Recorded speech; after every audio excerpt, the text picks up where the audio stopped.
Howdy y'all, Giovanni here. In this video, I'm going to tell you what the social media marketing triangle is and why you will fail at social media if you don't adhere to it.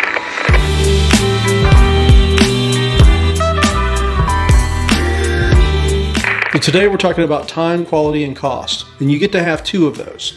The project management triangle, as it's sometimes known, is a valuable tool for prioritizing and decision making. It's often used as a throwaway tool in training courses, but it's a powerful tool in the hands of a competent leader or marketing professional. You get to pick two of those, but you can't have all three. Most people that have been in a business or a project management course at some time have heard of the project management triangle. It's sometimes known alternatively as the triple constraint or the iron triangle. Today, we're going to apply it to social media marketing and rename it the social media marketing triangle so I can have a nice clickbaity title. Just to add some confusion, there are also variants on this model, but we're going to be chatting about time, quality, and cost. The basic premise is this: there are three main factors in all decisions, and you can only have two of them. Let's explore the triple constraint, shall we? You can build a marketing campaign that is fast and cheap, but it probably won't be very good quality. Or you could build a marketing campaign that is cheap and of great quality, but it's not going to be fast. Or you can build a marketing campaign that is executed quickly and is of high quality, but it's going to cost you a lot of money. When defining a project or series of work tasks, there are boundaries and values that we need to work within. For me, at the beginning of any major project, I need to understand what the key priorities are. Given a situation, what does the stakeholder or the project champion value the most? Is it time, quality, or cost? Problems are going to occur. Compromises will need to be made. And under these situations, what comes first? Is it time, quality, or cost? What comes last? Say it with me: time, quality, or cost. And it's never allowed to be "it depends" or a smirky little yes. And for the record, if the person leading the project tries to claim that all three are possible, well, they're a terrible person. For a given project, deliverable, or campaign strategy, there must always be a first priority and a last priority set. Without this, confusion, indecision, and ultimately failure will rule the day. Of course, the person paying the bill will want all three, but they can't have those. A confident project manager knows this and helps the stakeholder to understand that you can have two, but not three. This really manifests itself when it comes to problems and big barriers in the development of your campaign. Things go wrong. The plan gets delayed, things need to be done, people need to sleep, life happens. So team members need to understand before things go wrong what your priority really is. Any campaign where the price or cost is fixed before the campaigning starts is a disaster in the making.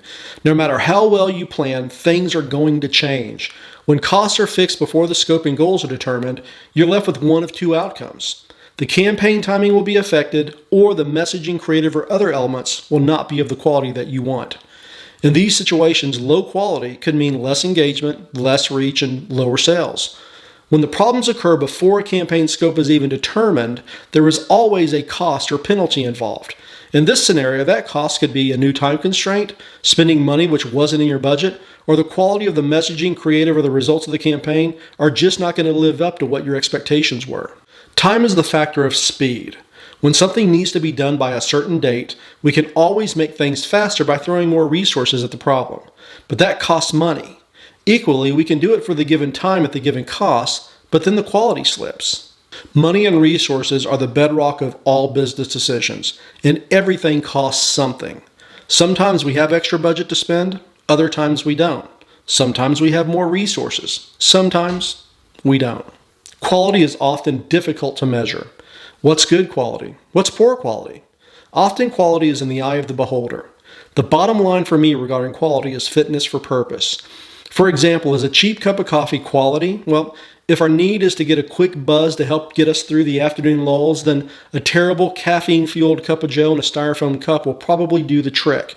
But if our goal is to impress our flannel-wearing hipster friends with aroma and sourcing and body and acidity and texture and creaminess and other characteristics which make up an amazing coffee experience, well, then we need a much higher level of specification to meet the definition. Quality could be said to be a distinctive attribute or a characteristic possessed by something. If that attribute is missing, well, then we tend to say that the quality is lacking. In marketing, especially in creative fields, quality is extremely subjective and must be trusted to a brand advocate on the team who will push for business decisions to always be made with the protection of the brand image, culture, and other characteristics in mind. I have a belief that when you find yourself saying no more often than you're saying yes to decisions around marketing, advertising, and branding, well, you're probably on the correct path to doing it right. All of these factors contribute to the scope of a campaign, the boundaries of your overall digital strategy, and the stated goals or outcomes. Time, quality, and cost. What they don't tell you is that you can have any two, not three, two. So this model is taught in many courses. Its name sometimes changes, the dimensions on the triangle sometimes vary, but all the documentation and literature that I've seen all neglect to say that the keys to making this work is discipline, focus, and consistency. Once a priority order for a project has been set, you cannot pick and choose which two you apply as priority throughout the project process. The methodology works best when used as a set of underlying principles behind a campaign as a whole. The Social Media Marketing Triangle, or Triple Constraint Tool, is a useful framework for all marketers and business leaders to use as part of the planning when it comes to campaign strategy and problem solving. With everyone involved knowing the constraints and priorities before the problems happen, it can make problem solving faster and more aligned with the needs of the organization. And one last thing. If you think you can ignore this and barrel ahead with what you've been doing in the past, well, guess what? Two will get chosen for you by the very nature of the process. You're better off being in the driver's seat. How many do you get to pick? You get to pick two.